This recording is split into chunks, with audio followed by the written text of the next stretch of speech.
Oh, if it could be so my head. Oh, really? Are you guys hearing this? Oh, perfect. We moved to the theater district. Get a load of these guys. I know.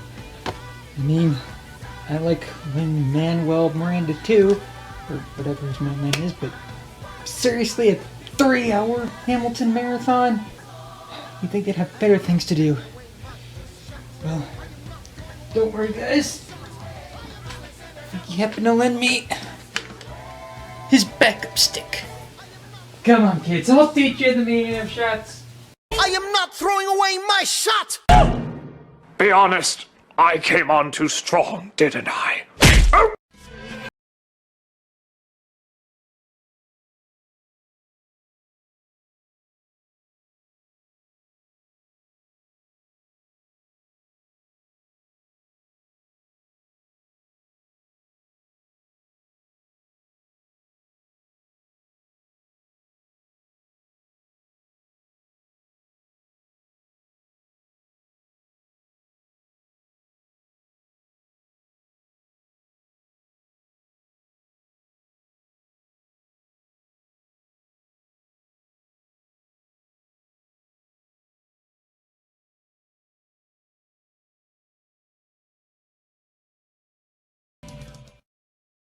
The Lion Guard. Episode review.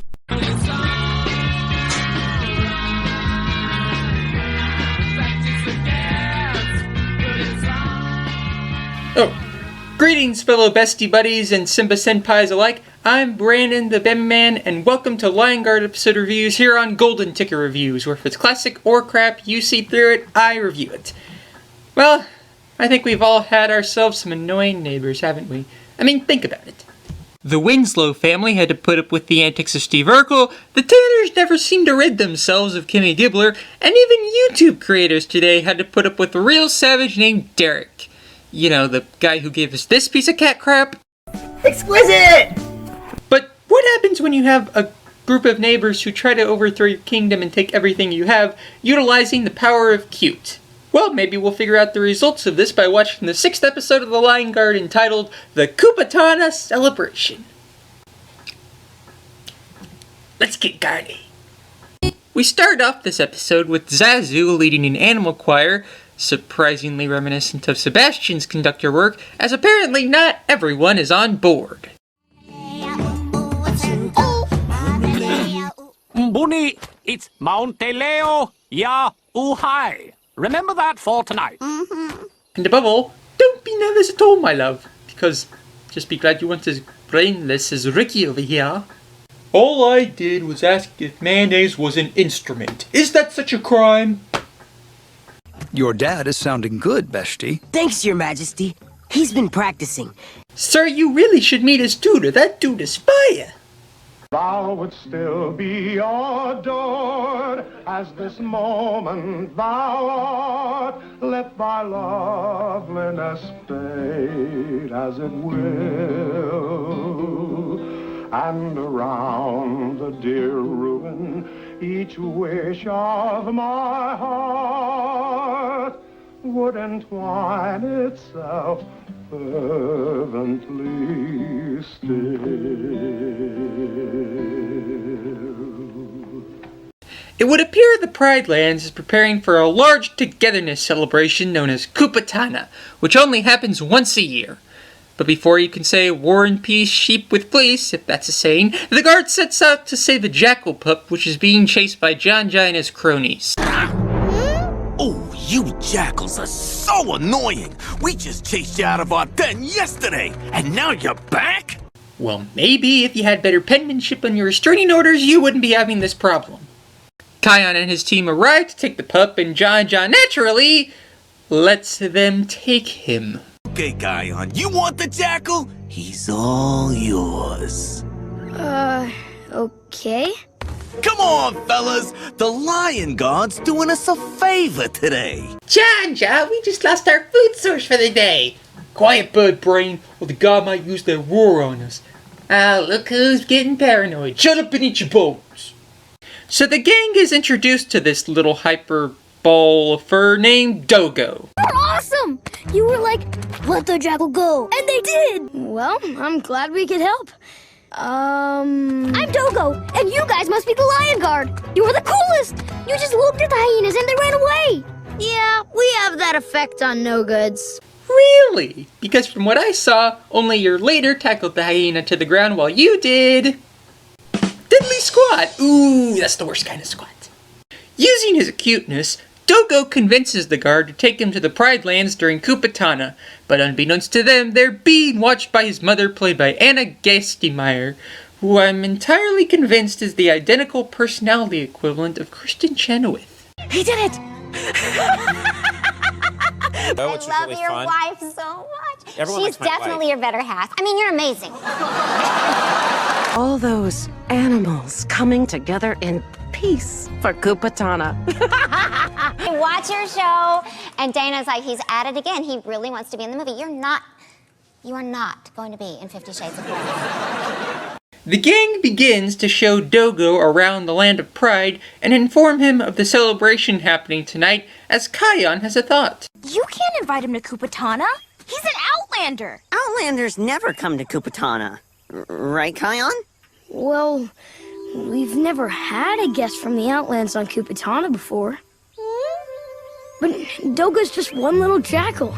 It might be good for him to learn about Kupatana. Kion, listen, buddy. I really do appreciate the fact that you're trying to value all animals in the circle of life, even animals that are meant to be your enemies, but need I remind you? One of your plans ended up getting a little girl almost married to an ancient Egyptian prince and almost got your dog father locked up and put down. Unless your backup plan is to engage in a race against time with the Wayback Machine, tread lightly. Oh, and jackals have entered the Pride Lands. Just throwing that out there. Well, the guard has to show their guest trespasser his lodgings anyway, and finish up their patrol, leaving this pup alone to converse with this family who are here to screw things up. You know, if you listen very closely, you can hear all the kings in the sky laughing hysterically at Mufasa right now. Mom! Mom! You heard my signal! That's right. And here we all are, in the Pride Lands. Yep, this place sure beats the Outlands. When's this Kupatana thing start? I'm hungry.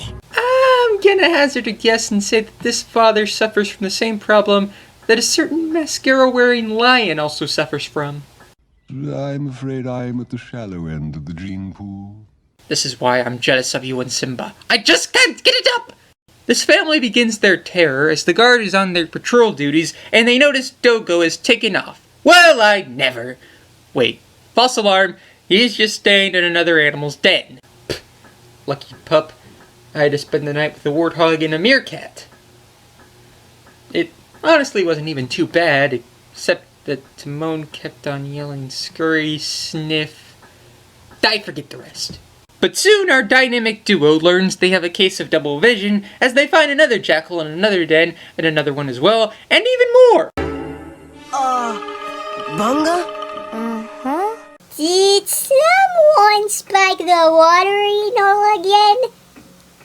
Dear God, I see the pink elephants again! The power of Groot compels you! We'll take care of this. Yeah!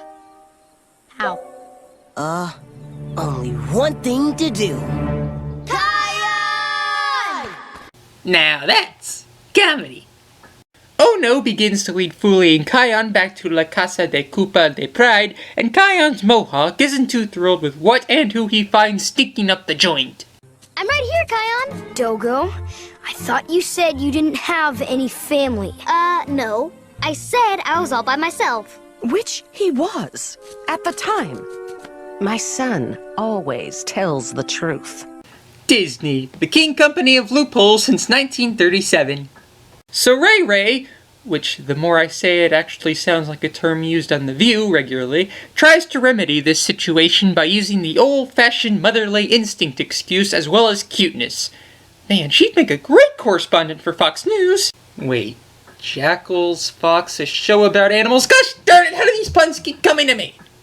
This looks like a job for a muddy rhino distraction. Man, the rhino. He's trapped in a mud pit all the way over at Lake Matope. Okay, Ray Ray.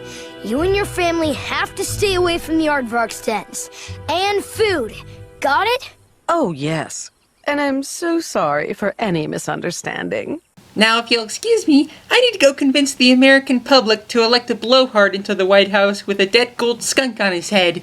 With the guard off, Kristen Bell's cousin leads her dim-witted spouse and unfortunate offspring away as she plans to have her and her family take whatever they please during these generous times of Kupatana, and I truly cannot imagine a more evil sight than a family's chorus line number, which even the trolls from Frozen would call too subtle. Even I can't get into a musical number unless it has a reference to smelly deer-loving people who should have put a ring on it sooner than her heart could freeze. Actually, this is a nice tune with good vocals, catchy hook, and a good beat. Sure wish I could play it for you if not for the darn copyright bots! Why do I get the feeling I'm gonna regret saying darn copyright before this episode is over? Meanwhile, after mudding on not Blue Hill Road... Maybe next time you could get stuck in mud that isn't so sticky. We could come to Texas now. It rains every other day. At least the week I'm recording this. The guard decides to clean up. That is, until duty calls. And I don't think this gang can get out of this by saying they are poor little lambs who have lost their way. What, you didn't see Ice Age 3? The jackals play it dumb again and lie about their doings. Truly, the family that sticks together steals together. And when a mischievous prankster kid accidentally pours glue onto them, they stay still together. S.C. Johnson, A Family Company. We just don't know how to fit in. We do so want to be accepted as part of your community. Don't you Pridelanders have a word for that? Of course. It's Ohana. Somebody didn't brush up on their Disney quiz. Professor Rafiki is not gonna like this. So Kion says the Jackal family can come to the festivities as long as they behave themselves. This leads us to the greatest animal gathering since the birth of the great ape known as Kong. And as someone who has a history of being a part of several high school band concerts, I can decree that these animals don't know the first thing about theater attire. Where are all the grandfathers to casually commentate on audience shenanigans? Also, where's the giant lake to drink from during the water truce portion of the evening? It's almost like this episode was made before the release of the new Jungle Book. Honestly, I should keep quiet. We're about to bear witness to the Lion King addressing his subjects. Thank you all for joining us. We're here not just to witness the blooming of the baobab flowers, but to celebrate our community, our Kupatana. Our healthcare benefits. I tell you, Rafiki's cure for cataracts is doing wonders for the blue-footed booby. Which I don't think is even relative to Africa, but nevertheless. The crimson leaves have almost appeared, and it's almost days until autumn's here. James Cameron must be kicking himself. This would make a great new spot for Home Tree. Unfortunately, jackals are off the port stone. They all run amok without Daffy to aid them as the guard begins to join forces with their Prideland defensees in an effort to defeat these outlanders. Come on. Where are you, Ray Ray? Zukazama! Gotcha, Dogo! You know what? I don't think you're cute anymore. The feeling's mutual about you, honey. Ray Ray tries to play dumb, but seeing how her last name isn't Simone and she doesn't have a whoopee to argue with her, it doesn't really pan out. It's time for a father-son chat that would honestly make Trampet Scamp blush. Kion? Sorry, Dad. Don't forget, Kion.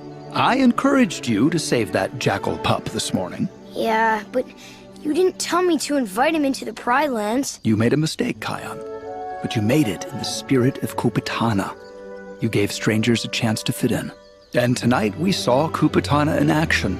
You are aware there would be punishments if you had no help and the jackals destroyed everything, right? Regular bullet. Dodged. And so, as the animals munched on their all-you-can-eat blossom bar, Simba and Kion commenced, "God bless and Kupatana, every lion." I'm sure my check's in the mail. Well, not only has cuteness lost the day, but I just found another Lion Guard episode to give my thumbs up to. This episode was just great. The animation, voice acting, music, writing, story, and moral were nice.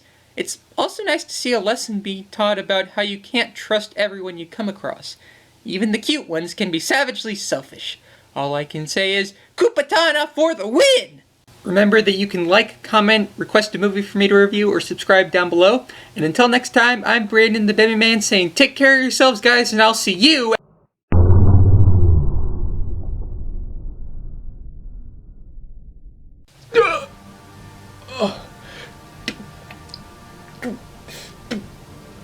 the heck am I doing tied up? Where's my shirt? Where's my hat? Where am I?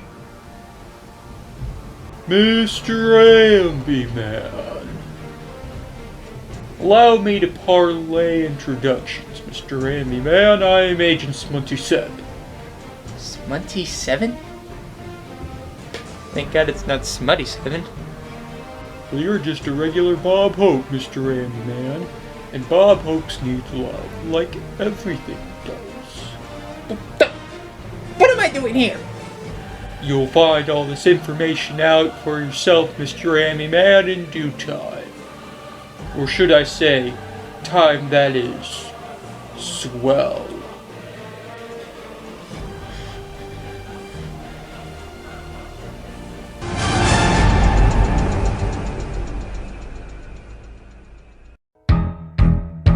Alexander. I have to leave. Alexander. Look around at how lucky we are to be alive right now. Helpless. They are asking me to leave. Look around. Isn't this enough? He will never be satisfied.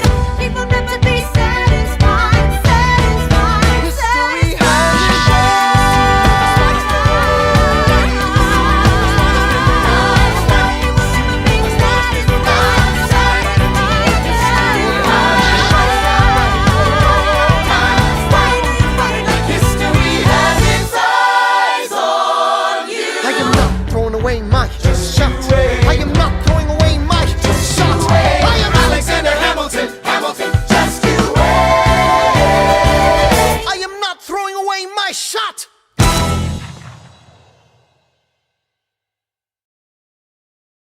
I really fooled the Lion Guard, didn't I? Sure did, Dogo. Great job.